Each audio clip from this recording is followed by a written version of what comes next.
good feelings, you see, because the feelings of the memory are so disturbing to the whole system that the mind, its first function is to make the mind feel better rather than find out what is the fact.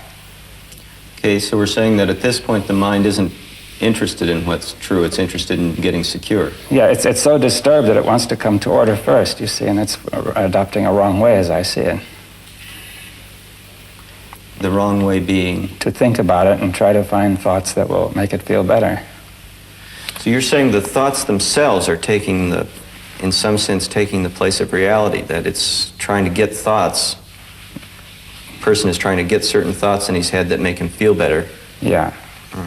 And that's self-deception, you see.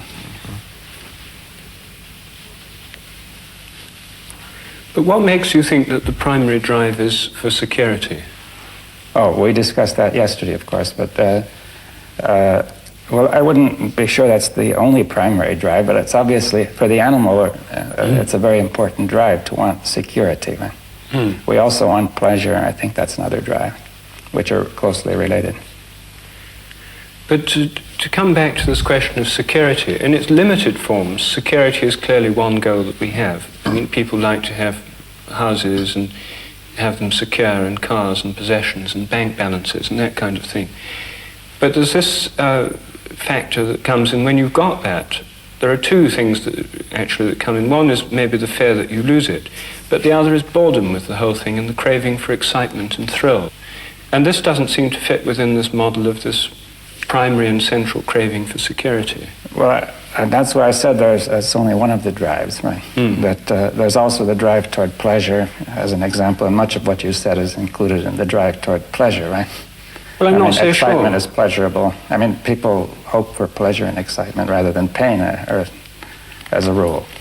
But don't you think there's a pleasure in itself in curiosity, and there's a sense of freedom and discovery that you can get from certain kinds of exploration, which is neither just straightforward pleasure, it's not a repetitive kind of pleasure, nor is it security. Yes, well, I didn't want to say that all our drives are caught in this thing. You see, I said that if you think about them and base them on memory, then they're going to get caught in this problem.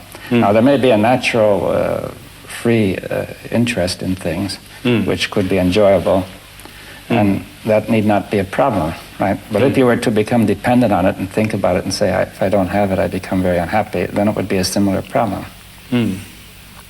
But could we go into the question, what is security? What does that word convey? Apart from physical security. I would have said invulnerability. Not to be hurt. Not to be